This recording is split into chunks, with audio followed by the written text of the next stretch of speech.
توجه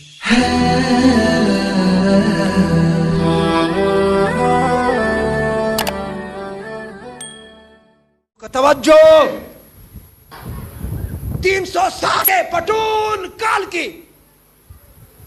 په خوردبین کې به هم نه ښکاري چې د اختر ورځ راشي د دې بعضې زبرګانو نوې جانماز په ترخ کې نیولي چې د زمانې زبرګ راغی ډېر جانمازونه یې زاړه کړي راځئ تشریف راوړئ امام پسې نیت وتړه راځه راځه جي موسټ ویلکم راځه راشه مونځ وګوره ویقیمون الصلاة د دې مصداق اول عمر رضی الله عنه دی وایه څوک دی عمر صاحب چې ایمان راوړه بلال حبشي اذان وکړ زما نبي ته عرض کوي چې حضور دا دی چې اوازونه کوي دا څه دي زما نبي وفرمایل دا اذان دی عمر عرض وکړ حضور اذان څه ته وایي زما نبي وفرمایل رب ته رابلل دي عمر وایي حضور رب نه رابلل څه مطلب دی وایي مونځ دی عمر وایي حضور مونځ څه ته وایي زما نبي وفرمایل مونځ د الله تعالی حکم دی عمر وایي ښه چې مونځ د الله تعالی حکم دی تو چپکې کیوں دا مونځ په پټه ولې کوو دا مونځ په خانه کعبه کې ولې نه کوو زما نبي وفرمایل عمره زما زړه غواړي چې په خانه کعبه کې مونځ وکړو خدا مشرکان کافران د مکې موږ په حرم کې نه پرېږدي عمر کې جلالو راغی د خانه کعبې په درشل اور چوکاټ باندې ودرېد صدای بلند کړه یا اهل المکه یا اهل المشرکین او مکې والو مشرکانو که څوک خپلې ښځې کنډول غواړي خپل بچي یتیمان کول غواړي خپل ځان ټوکړې کول غواړي عمر به علی الاعلان په ښکاره باندې حرم کې مونځ کوي که څوک یې منې کوي را دې شي منې دي ویقیمون الصلاة د دې مصداق اول په امت کې عمر رضی الله عنه وایي څوک دی اولی بنی مصلی رسول دی په مصلی باندې مونځ کو مسجد نبوي دی شهر مدینه د پیغمبر منبر سره خوا کې سحر جمع ته مخکې شو قرت یې شروع که توجه کله چې قرت شروع که مونځ ته ولاړ دی پهله سب کې ابو لؤلؤ پیروزی داریدار خنجر را مخکې شو عمر صاحب په خنجر باندې و عمر صاحب لړکړه ته چې راپرېوته نو عبدالرحمن ابن عوف او شاته نور صحابه هغې راوچتو چې کله یې راوچتو عمر صاحب اواز وکړه عبدالرحمن ما پرېږدوه زه دومره قیمتي نیم څومره چې مونځ قیمتي دی پهله مونځ پوره که بیا به ګورو ما او تا چې معمولي درد تکلیف راشي موږ وایي قضا به بیا راوړو که نه خیر دی فدیه به بیا ورکړو که نه خیر دی عمر هغه عمرو وینې ته روانې دي ورته وایي ما یو طرف ته کې تاسو مونځ پوره کې ومما وګوره ومما رزقناهم ينفقون د متقیانو دریم صفت دا دی چې د الله په لار کې خرج کوي بې درې خرج کوي کم خرج کوي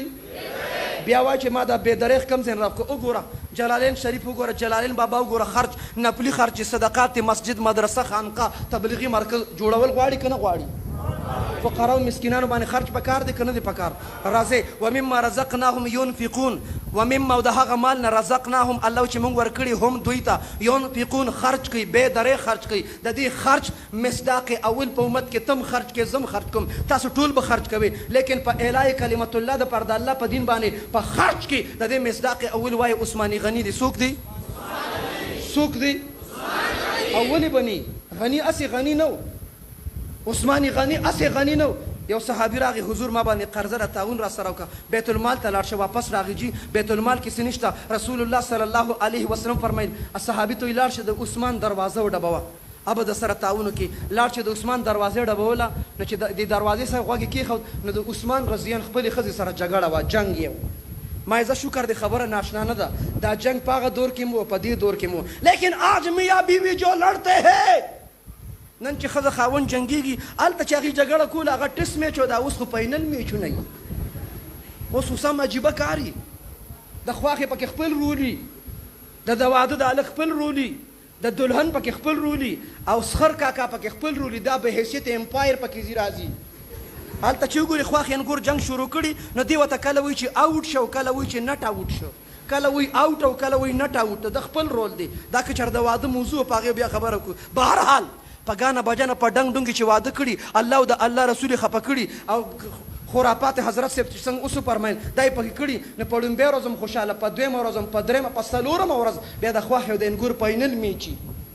په یو مورچه کې خواښې ولاړئ نو په بله کې انکور ولاړئ خواښې ورته چې ما رالوې که ما غټ که ما پیدا که زوی دې رانه واړو هغه انګور یې ورته وایي اومې ګټه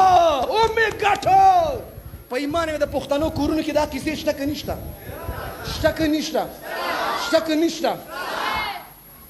زه یو کتاب به لیکم ډېر زر به راشي امام اور مقتدي خواښې او انګور دا دواړه سیم سیم دي دې کې د ځمکې اسمان اډو فرق نشته د ښځې باندې و چې تیږه را خلاصېږي او چې دا راشي نو امام ته وایي امام ته به وایي دا مقتدیان سلسل ورځې نه نو پروا نشته خو که امام یو ورځ غیر حاضر و دا یو نیم غوړ مقتدي به څه وایي استاد جي بیا نه وي ډېره بیا نه وي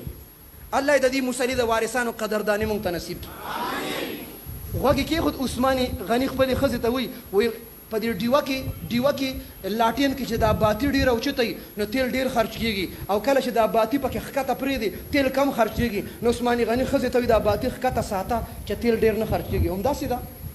ما نه دی لیدلی باطي ما صرف کتاب کتلی لاټین کې چې باطي اوچته وي تیل ډېر خرچ کېږي دې زړه کې وایي چې کور کې ښځې سره په تیلو جنګ دی او پیغمبر د پسې راولېږلم دروازه وړه بوله روت څنګه راغلی وی نبی را لېږلم د تعاون ضرورت دی دا یې ونه وی چې سونه پکار ده چاندي پکار ده دینار دراهم پکار دی اشیا یې خور دی نوش پکار دی کور ته دننه شه د کپړې تیلې و هغې ته به یې خیمیانه وي پخوا به په تیلې کې اشرفې وي دم کر اس کې هات مې دے دیا چې هغه تیلې ورکړه دا صحابي ورته وایي څه دې راکړه وایي تاله مې په دې تیلې کې 300 دیناره درکړه څو دیناره مشهور قول دا دی چې دینار یو توله سونه او غیر مشهور قول دا دی چې دینار 3 تولې سونه اسې 300 تولې سونه نن به څوک جومات له ورکي مدرسې له به ورکي جومات پرېږده ښځې له څوک نن سبا نه ورکوي وایي ما سره د مینه که سونې سره د مینه ده پرېږدوه سونې نه څه غواړې زه دستیاب یم بهرحال دې ورته وایي چې تا ماله 300 وایي خپو لاندې مې ځمکه لاړه حیران شو ما ته چې اوس د ښځې سره په تیلو جنګ ماله د 300 دینار راکړي و عثمان غني راته وایي وایي ښځې سره مې جنګ ځکه چې د هغې تپوس به الله تعالی زما نه کوي او تا سره چې ما کوم تعاون وکړ د دې تپوس به زه د الله نه کوم ته چې مدرسې له ورکې مسجد له ورکې قاري صاحب له ورکې مولانا صاحب له ورکې شیخ صاحب له ورکې دا تا الله له ورکړي د دې تپوس ته د الله نه کوه ومما رزقناهم ينفقون د دې مصداق اول وایي عثمان غني دي څوک دي څلورم مصداق والذین یؤمنون بما انزل الیک وما انزل من قبلک وبالآخرة هم یوقنون دې کې فقاهت ته سمجھ ته فهم ته علم ته اشاره ده اور په علم کې زمانه دی وفرمیل انا مدینة العلم زه د علم خار یم دروازې څوک دی زه د علم خار یم دروازه